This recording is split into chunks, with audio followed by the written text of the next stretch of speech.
Alright, so we just learned how we can slip our ring stitch marker from one needle to the other as we're working, and also talked about what we use stitch markers for.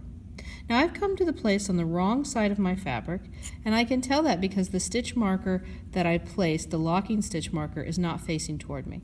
So this is where I'm going to need to start to purl. Now to purl stitches, the first thing I have to do is I have to be aware of where my working yarn is. My working yarn right now is considered to be in the back, meaning that it's facing away from me on the side of the needle that's furthest from me. What I need to do is bring it to the front, which is closest to me. I do that by taking it around to the front of the needle. And again, I just simply take that in a counterclockwise motion around to the front of my working needle. Then I hold tension on it as it's on the front. This is kind of like doing a yarn over, but instead of knitting the next stitch, we're going to be purling. So I've moved my yarn to the front. The next thing I need to do is place the tip of my working needle through the top. I plan to place it through the top of the first stitch on my needle. So I go through the top, and then I place my working needle over the needle that had all my cast-on stitches on it. So again, I'm going to take the tip of my needle, I'm going to place it ahead of the stitch, the first stitch on my needle, and then I'm going to run the tip of my needle through the top of that stitch and over the needle that had all my cast-on stitches on it. And I have my working yarn again, it's at the front, and I'm going to wrap it counterclockwise around the tip of the needle, my working needle that I just ran through the stitch. Again, let's do that again.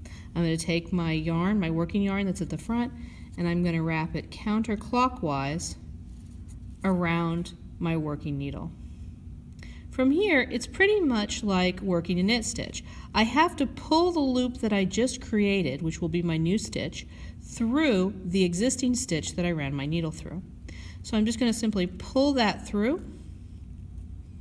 And if you keep the tip of your needle on the needle that had all my cast-on stitches, it will make sure that you don't lose anything. But you gently pull it toward you. You keep the tip of the needle on, and then you just go through the bottom.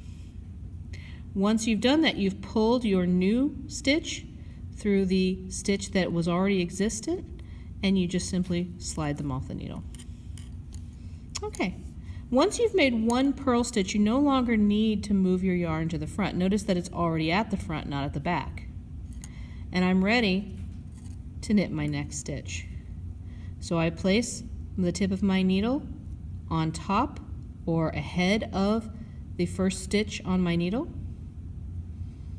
I run it through the top of that stitch, and I keep the needle, my working needle, on top of my second needle.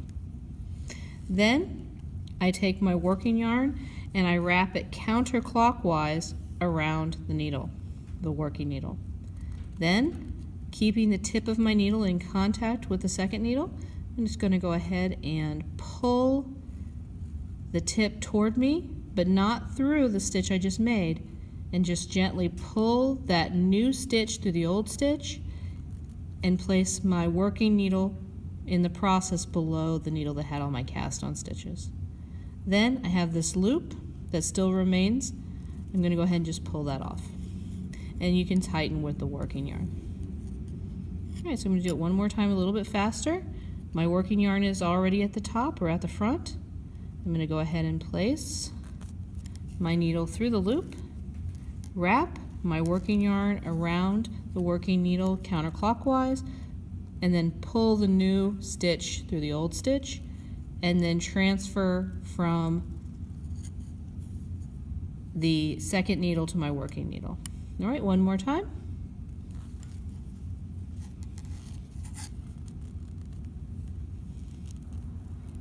And off.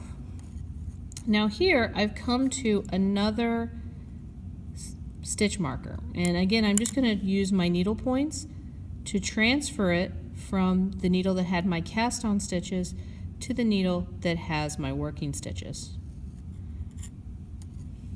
And I need to knit these last 2 stitches, and to do that I have to change the direction of the yarn.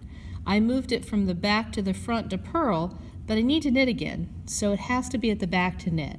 So I'm going to wrap it around, and again I just simply go back around to the back, hold some tension on it, and don't worry about that stitch marker, it's just going to kind of dance a little bit. And then I'm going to knit the remainder 2 stitches.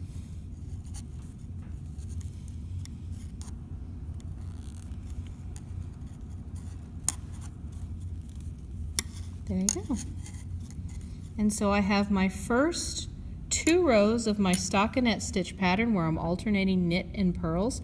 I have my purls on the back side, and then if I turn it back to the front where I see my stitch marker, I have my knits. And you can already see the difference. We have our garter stitch on the side and at the end here, and then in the middle you have this beautiful stockinette stitch. So great, that concludes our tutorials for Knit It Level 3.